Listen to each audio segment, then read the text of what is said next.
আমি আমার আসল গুছাইনি। বুদ্ধিমান তো ওই ব্যক্তি যে নাকি দুনিয়াতে থাইকা আখিরাতের সামানা গুছায়। আপনাকে এখান থেকে চট্টগ্রাম নিয়ে যাওয়া হচ্ছে, আপনি একটা গাড়িতে উঠলেন, 3 ঘন্টা গাড়ি চলার পরে কোনো একটা হোটেলের সামনে গাড়ি দাঁড় করাইলো এই উদ্দেশ্যে যে 3 ঘন্টা চলাচলের কারণে কারো প্রস্রাব পায়খানার জরুরত আছে, কারো ক্ষুধা লাগছে, একটু প্রস্রাব পায়খানা করবে, খাওয়া দাওয়া করে আবার গাড়িতে উঠবে। এখন সমস্ত যাত্রীরা নাইমা দেখতেছে, ওরে বাবারে বাবা, টাইলসওয়ালা হোটেল, কত দামি আলোকসজ্জা, বড় বড় ঝাড়বাতি, কি সুন্দর সুন্দর চেয়ার, কত সুন্দর সুন্দর রুম।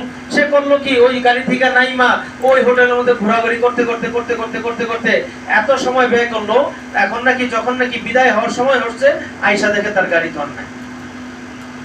এখন সে তার মঞ্জিলে মকসদে পৌঁছেই করতে পারে, তার তো সবই শেষ হয়ে গেল। ঠিক আল্লাহ তাআলা রাব্বুল আলামিন আমাদেরকে যে দুনিয়াতে পাঠাইছে, এই দুনিয়াটা তো আমাদের মূল জায়গা না।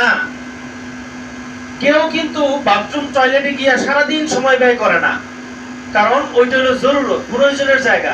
যতটুকু সময় দরকার ততটুকু সময়ের জন্য যায়, যত দ্রুত সম্ভব সেখান থেকে আবার চলে আসে। কিন্তু আসল জরুরত কি? একটা মানুষের স্বাভাবিক জিন্দেগিতে তার খাওয়া দাওয়া আছে, তার কাজকর্ম আছে, তার পড়াশোনা আছে, তার দোকানপাট করা আছে। তো ঠিক তো